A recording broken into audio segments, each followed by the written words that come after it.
When we talk about research methods, we're talking about what kind of a study or what techniques you use in order to collect your data and answer your research questions and test your hypotheses. And in this course, we're going to focus on three research methods in particular: surveys, content analysis, and focus groups. But understand that there are several other research methods as well. Surveys are probably the most commonly used research method, and we all are familiar with surveys because we've all had to take them. The thing is, most people think they know how to construct a survey. You just ask questions and then you just, pass out the survey or send people a link to the survey and they take it. It actually takes quite a bit of skill to design an effective survey, because writing good questions that are worded properly, that will actually allow you to address your research questions or hypotheses, that takes, like I said, that takes a certain amount of skill. The other thing to understand about surveys is that they're not always going to be the most appropriate research method. There will be times when it makes more sense to do observation, or it makes more sense to do in-depth one-on-one interviews. If you want to know how many hours a week someone uses social media, you can ask that on a survey, but you may not necessarily get the right answers from people. They might lie, or maybe they don't really know how many hours a week they spend on social media. So maybe the only way to truly find that out would be to sit down with them and observe them and see how often they use social media. So just understand that surveys are not sort of the be-all, end-all research method. There are times when they work really well, and then there are times when they don't work quite so well. Let's talk about why we would do a survey. So we do surveys because they allow us to measure things, which means that surveys are considered to be a quantitative research method. Now, you can collect some qualitative data with a survey by posing some open-ended questions, but generally surveys tend to contain more closed-ended questions that allow us to enter the data into a spreadsheet and then run statistical tests and use numbers in order to summarize our results. So surveys are considered to be more quantitative than qualitative. So specifically, they allow us to measure people's attitudes. You can ask people, do you have a favorable or an unfavorable impression of public relations professionals? They also allow us to measure people's beliefs. Do you believe that the news media are fair and objective, or do you believe that they are biased in one way or another? They also allow us to measure people's self-reported behavior. How many hours per week do you watch television? Now, you'll notice I have self-reported underlined on the slide because we don't know that that is someone's actual behavior. All we know is what they tell us on the survey, and they may be lying, or maybe they don't know. They may say that they only watch 5 hours of television a week, and they may truly believe they only watch 5 hours of television a week. But if we actually sat down with them and observed them, we might discover, in fact, they watch 15 hours a week of television. So you get people's self-reported behavior, which may be a little different from their actual behavior. There are several advantages to surveys as a research method, as well as several disadvantages. Let's start with some of the advantages. So one of the really cool things about a survey is that it allows you to collect a lot of data from a lot of people and do it fairly quickly, particularly if you do an online survey. I mean, if you're going to do a face-to-face survey in person or a survey through the mail, it will take a little more time. But if we think about an online survey, you can send out a mass email, maybe to 1,000 people, or a series of emails to 1,000 people, and include in that email a link to the online survey, inviting them to click the link and take the survey. And within an hour, you may have 100 people who have already clicked that link and taken the survey. So in 1 hour's time, you have gathered a lot of data from 100 people, okay? So surveys can be very quick and efficient. They tend to be relatively inexpensive, considering the amount of information that you are able to gather. Now, if you do a mail survey where you put the survey in an envelope and put a stamp on it, that's obviously going to ratchet up the cost a little bit. But again, if we're talking about an online survey, and if you have access to online survey software, which you do as a SHIP student like Qualtrics, surveys can be quite inexpensive. So those are some pretty powerful advantages, but then there are also some very strong disadvantages. One of those disadvantages I've already alluded to is that respondents may be unable to answer some of your questions. They honestly don't know the answer. They've never really sat down and thought about it, or they cannot recall information. You may ask them, what is the first social media platform you ever used? And they may be saying to themselves, I don't remember. I don't remember if I used Facebook before I ever used YouTube, or if I used YouTube before I ever used Facebook. They may be unable to recall that. A lot of surveys have poorly worded questions, or questions that can be misinterpreted or interpreted in multiple ways. Even a question about social media. I just mentioned YouTube.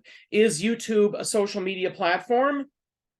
Some people might say yes, and some people might say no.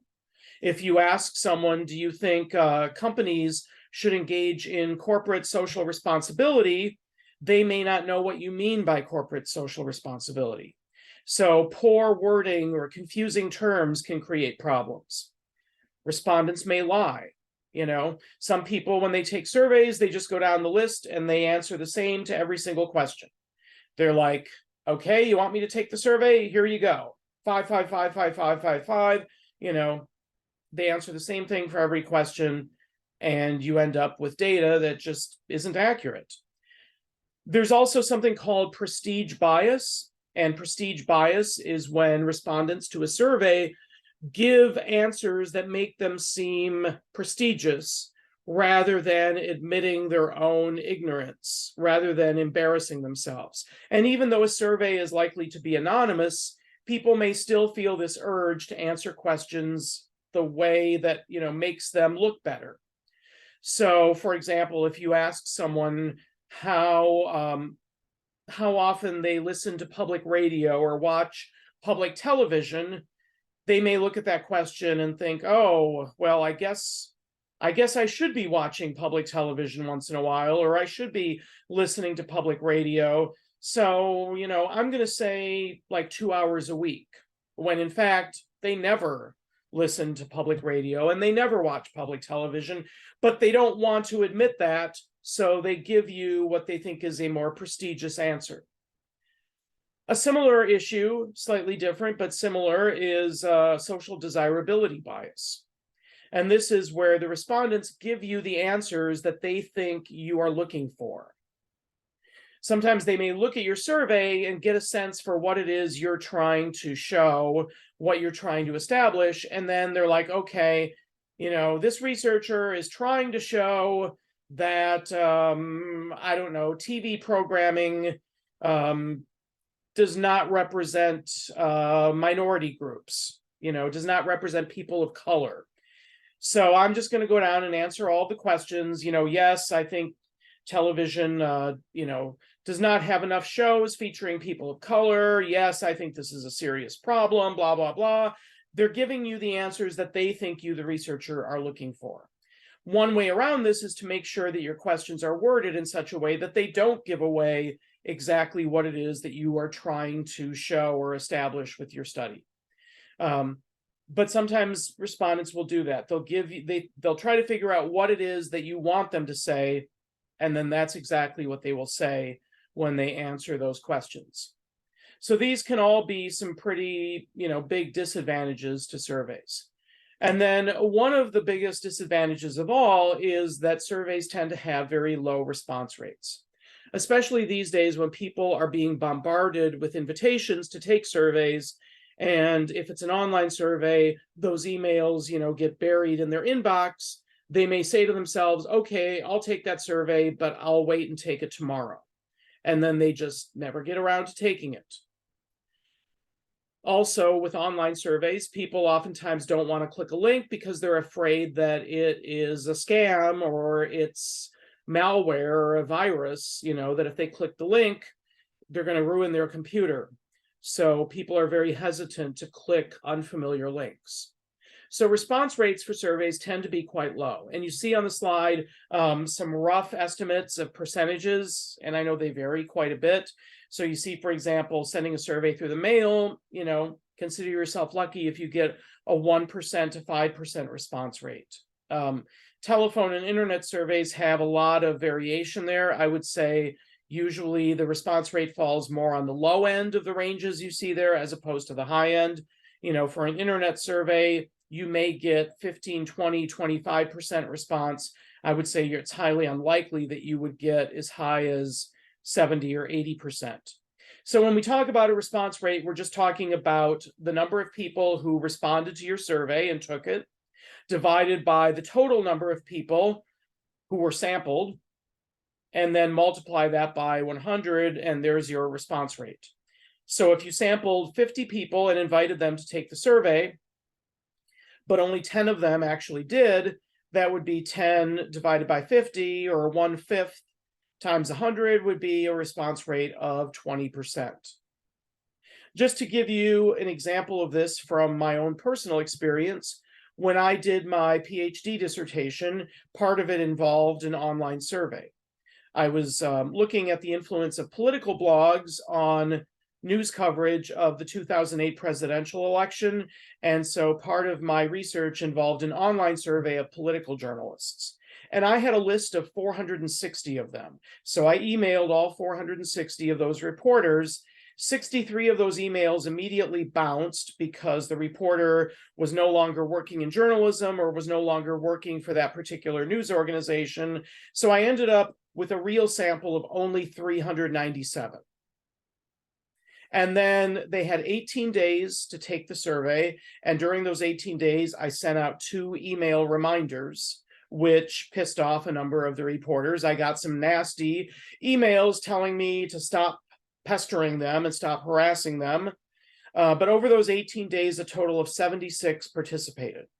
So the response rate would be 76 divided by 397, multiply that out, and you get 19.1%. So starting with an original list of 460, in the end, I only got 76 people to take the survey. So you have to keep that in mind when you are selecting your sample. Do not assume that everybody is going to take the survey. If you're doing an online survey and you want 100 people to participate, you may need to send out invitations to 500 or 600 people in order to get 100 people to actually take that survey. So that gives you a little bit about the basics of surveys, pros and cons. And in the other videos, I want to talk specifically about different types of survey questions and good and bad types of questions to ask.